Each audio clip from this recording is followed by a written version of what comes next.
말씀은 성경 제일 먼저 있는 창세기 50장 15절부터 21절까지 봉독합니다.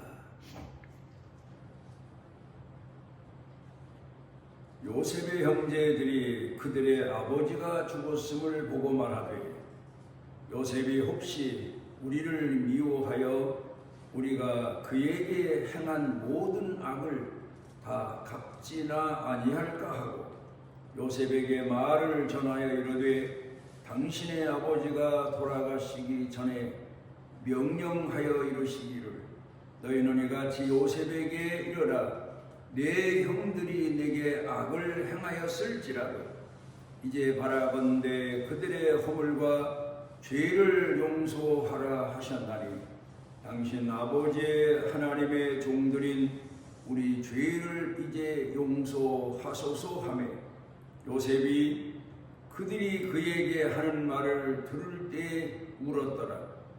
그의 형들이 또 친히 와서 요셉의 앞에 엎드려 이르되 우리는 당신의 종들이니이다. 요셉이 그들에게 이르되 두려워하지 마소서. 내가 하나님을 대신하리이까 당신들을 나를 해하려 하였으나 하나님은 그것을 선으로 바꾸사 오늘과 같이 많은 백성의 생명을 구원하게 하시려 하셨나니 당신들은 두려워하지 마소서. 내가 당신들과 당신들의 자녀를 기르리이다 하고 그들을 간곡한 말로 위로하였더라.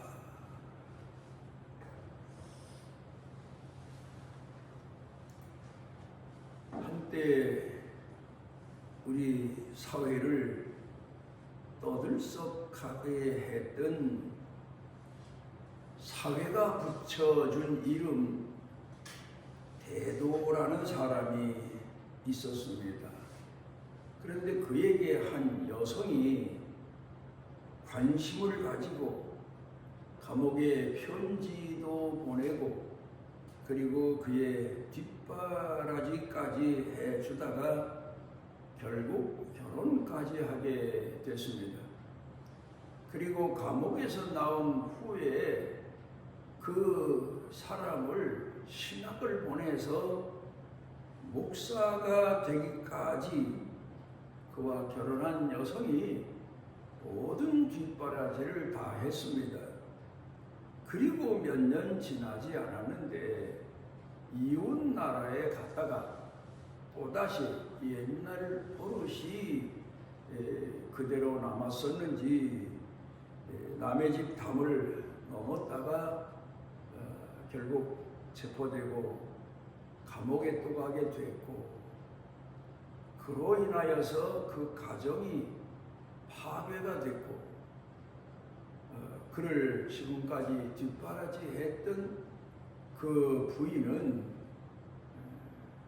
자식이 하나 있음에도 그 남편과 이혼하고 이혼만 했을 뿐 아니라 머리를 깎고 절로 들어가 버리는 불상사가 일어났습니다.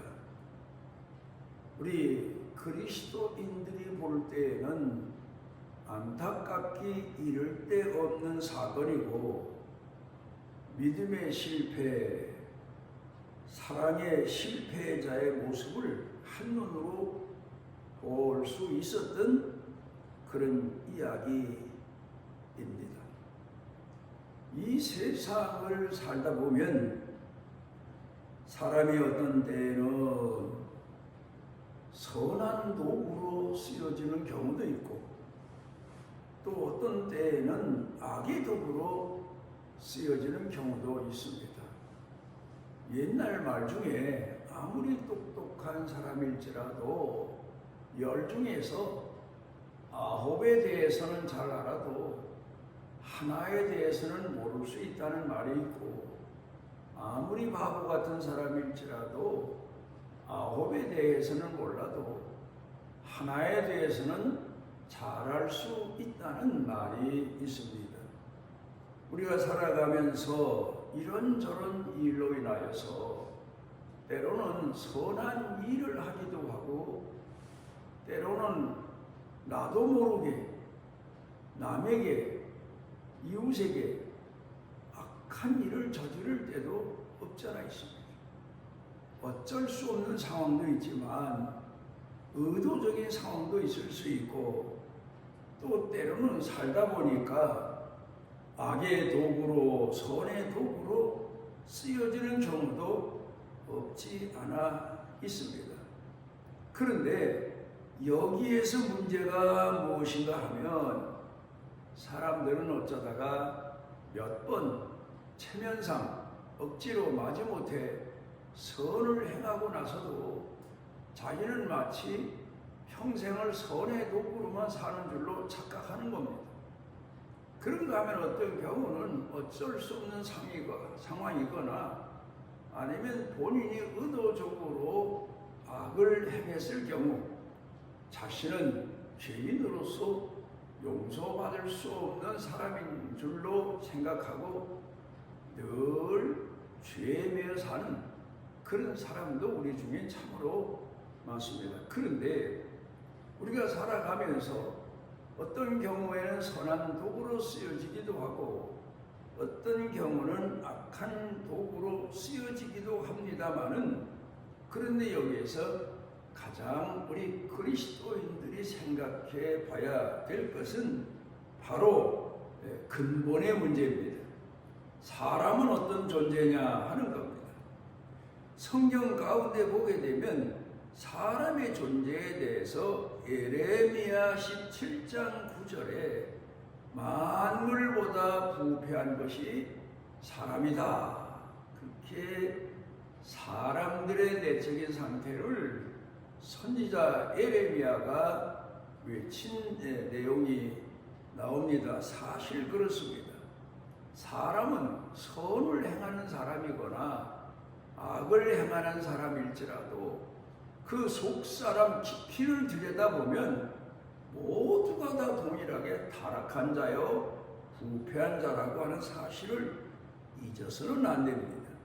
그래서 이런 사람들을 향하여서 하나님의 아들 예수님이 이 땅에 오셔서 외친 내용이 요한복음 14장 6절에 나는 길이요 나는 진리요 나는 생명이다. 나로 말미암지 않고는 아버지께로 갈 자가 없다. 그렇게 말씀하셨는데 여기서 나는 길이요 하는 문제는 죄사함의 문제요. 나는 진리요 하는 말씀은 바로 거듭남의 문제요. 나는 생명이다 하신 말씀은 곧 우리가 소중히 여기는 말씀과 성령이라고 하는 사실입니다. 마태복음 5장 13절과 14절 가운데 보면은 예수님께서 너희는 세상의 소금이다. 너희는 세상의 빛이다. 그렇게 말씀하셨습니다. 그런데 사람이 여기서 깊이 깨달아야 될 것이 있는데 예수님이 이어서 하신 말씀입니다. 사람이 등불을 켜서 말 아래 두지 아니하고 등경 위에 두나니 빛이 모든 사람에게 비로소 비추게 된다. 그런 말씀입니다. 여기서 빛이라고 하시는 말씀은 우리가 낮에 밝은 세상을 살 수 있도록 온 땅을 비추는 태양의 빛이라는 말씀이 아닙니다. 이 빛은 만들어진 빛, 무언가 채워서 불을 밝히는 빛, 그걸 말씀하고 있습니다. 그런가 하면은 요한복음 25장으로 마태복음 25장으로 가서 보게 되면 예수님께서 신랑을 기다리는 신부들에 대해서 말씀을 하셨는데 거기서 중요한 내용은 자기가 가지고 있는 등에 얼마나 기름을 채웠느냐 하는 겁니다. 게으른 처녀들은 자기가 가진 등에 기름을 채우지를 못했습니다. 조금 못 채운 게 아니라 아마도 조금 채우다 말지 않았나 그렇습니다.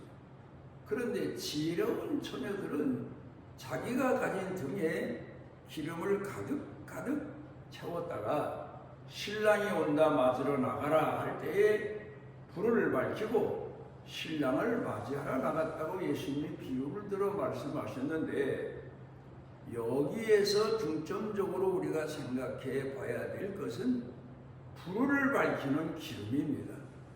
도대체 이 기름이 무엇이냐 하는 겁니다. 이건 바로 하나님의 말씀과 성령 충만함을 말하고 있습니다. 주께서 우리에게 원하실 때 주의 영광된 일을 위해서, 선한 일을 위해서 주의 성령께서 우리에게 감동하시고 우리에게 말씀으로 역사하시며 우리를 들어 사용하실 때 쓰여질 수 있는 사람은 오직 말씀과 성령에 감동된 사람이라야만 된다는 그런 말씀입니다.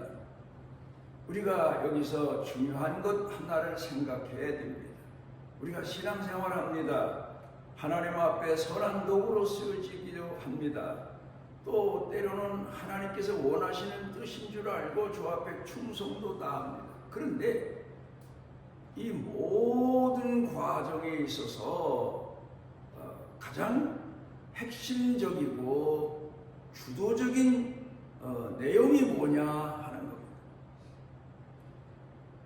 시편 23편 가운데 보면은 사람들이 깊은 관심을 가지고 늘 고백하며 기도하는 내용 중에 특별히 세 가지가 나옵니다. 하나는 푸른 풀밭이요, 하나는 푸른 초장이죠. 또 하나는 잔잔한 물가입니다. 양에게 필요한 것은 물과 그리고 푸른 풀입니다. 그런가 하면 또 하나 그 다음에 이어서 나오는 얘기가 사망의 음침한 골짜기입니다. 그래 우리가 때로는 기도할 때 하나님 제가 지금 사망의 음침한 골짜기를 헤매고 있습니다. 그런 내용의 기도를 드릴 때가 있고, 하나님 제게 지금 푸른 풀이 필요합니다. 먹고 마시고 사는 양식이 필요합니다 하고 기도할 때가 있고, 또 때로는 내게 생명수 같은 주의 위로와 치료가 필요합니다 하고 기도할 때가 있습니다. 그런데 사람들은 시편 23편을 읽어 내려가면서 대부분 착각하는 것이 푸른 풀밭 그리고 또 잔잔한 물가, 또 그런가 하면은 사망의 음침한 골짜기에 대해서 마음을 뺏기고 관심을 가지는데, 거기에서 주도적인 내용이 바로 주께서 계시다는 사실입니다. 주께서 이끌어 인도하신다는 사실. 그래서 주님이 함께 하시면 사망의 음침한 골짜기를 헤매도 두렵지가 않은 겁니다. 감사한 겁니다. 감격뿐인 겁니다. 또 푸른 풀밭 잔잔한 물가에 내가 앉았거나 누웠다 손 치더라도 주님이 계시지 않으면 내 마음 가운데 두려운 마음이 떠나지를 않는다는 겁니다. 어떻게 무슨 일이 일어날지 모르는 두려운 마음에 쫓기고 불안에 떨고 그러면서 살게 된다는 겁니다. 프레드릭 러스킨이라고 하는 이가 이런 얘기를 했습니다. 사람은 자기 자신의 과거에서부터 과거의 감옥이라는 곳에서 벗어나야 된다. 그리고 또 두려운 마음에서 벗어나야 된다. 그래야 미래가 보인다. 그렇게 말하고 있는데, 이것은 곧 사람은 항상 과거의 나쁜 기억에 매이거나 또 간혹 좋은 경험일지라도 과거에 매여서 현재와 미래 아무 소득도 없이 살아가는, 오히려 과거 때문에 현재를 망치는 그런 경우도 있다는 이야기입니다마는 가장 우리가 성경으로 돌아와서 생각해 봐야 될 것은 사람들이 가지는 부패성에서 오는 두려움과 타락과 공포 이런 것들입니다.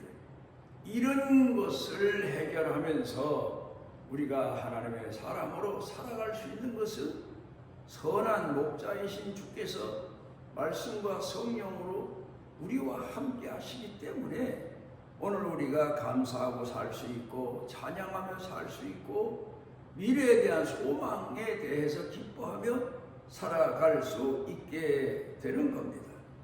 그러니까 우리가 이 땅에 사는 동안에 어려움과 역경을 겪는다선 치더라도 하나님이 우리와 함께 하시며 우리를 양육하시고 우리를 연단시키시는 과정이라고 하는 의미에서 우리가 오히려 시련을 겪고 고통을 겪고 아픔을 겪어도 이건 내가 하나님 앞에서 하나님의 사람 되어가는 과정이라고 하는 믿음 안에서 우리가 더 새로운 힘을 얻고 믿음이 성숙하게 되고 하나님께서 원하시는 뜻이 무엇인가를 헤아리는 더 성숙한 신앙인이 될 수가 있는 겁니다. 이제 마태복음 5장 13절 14절에서 너희는 세상의 소금이다. 이 소금은 거저된 소금이 아닙니다.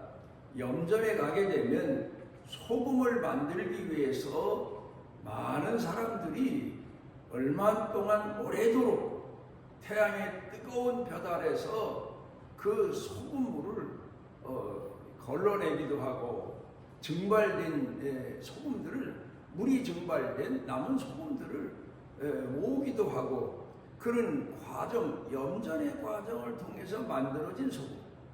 또 너희는 세상의 빛이다.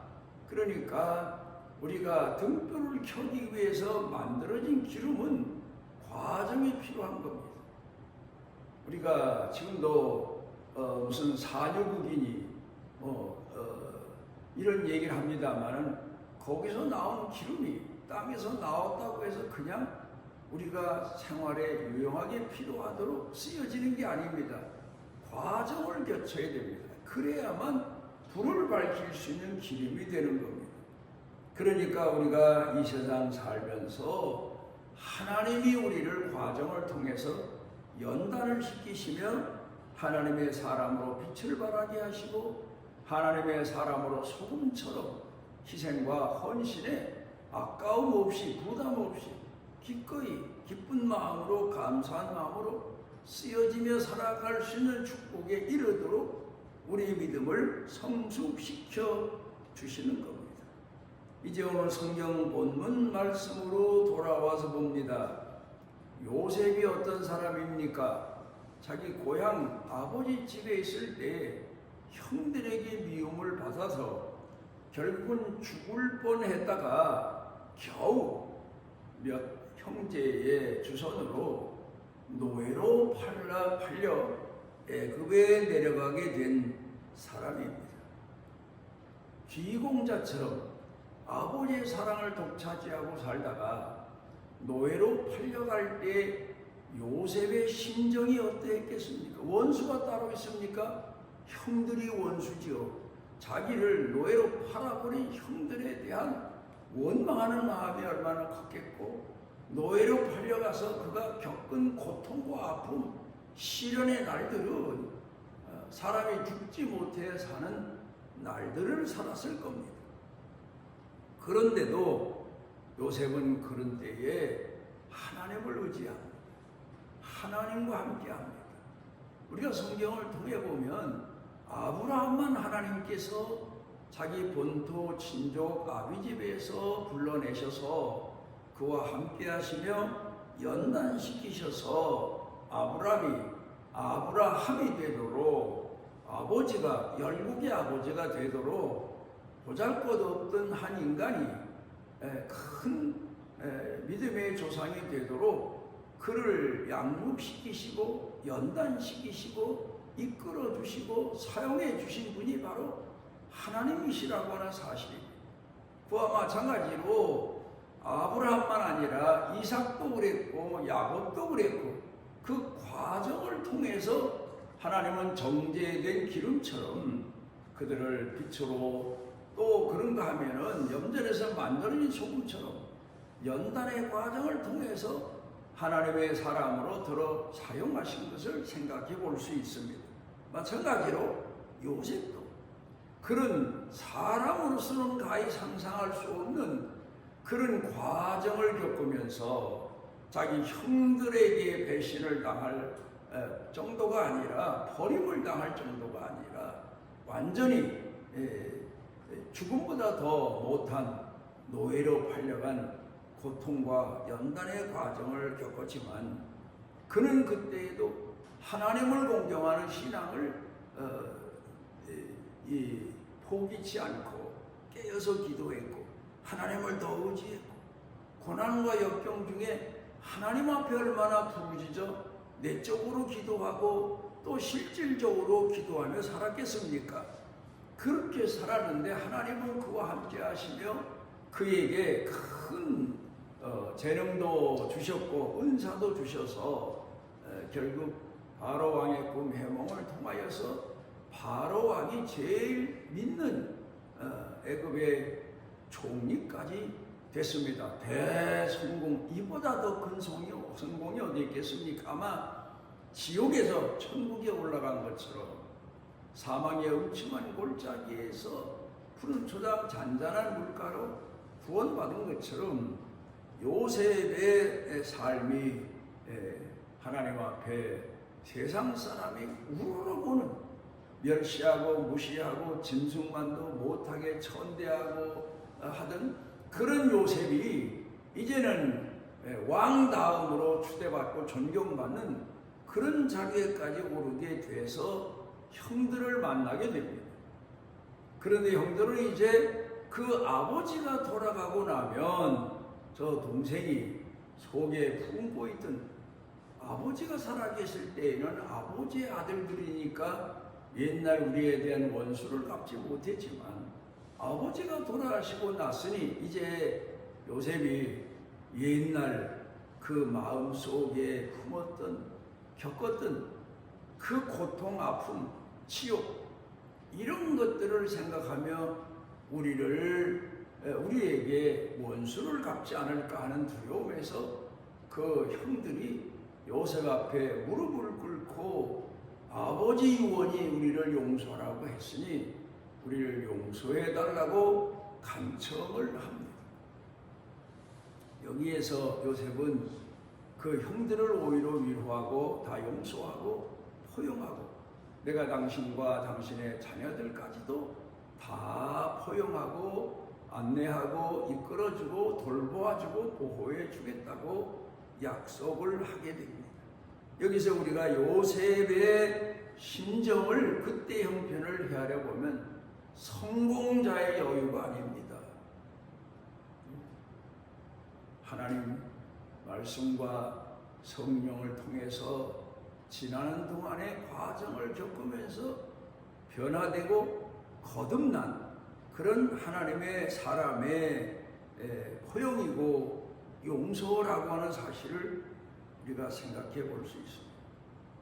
우리가 주기도문 있지요. 마태복음 6장 9절부터 13절까지 예수님이 가르친 기도 가운데 우리가 우리에게 죄 지은 자를 사하여 준 것 같이 우리 죄를 사하여 주옵시고 문자적으로만 보면은 이건 무슨 조건적으로 내가 남을 용서했으니 내 죄도 용서해 주십시오 하고 타협적인 내용을 가르친 것 같지만 아닙니다.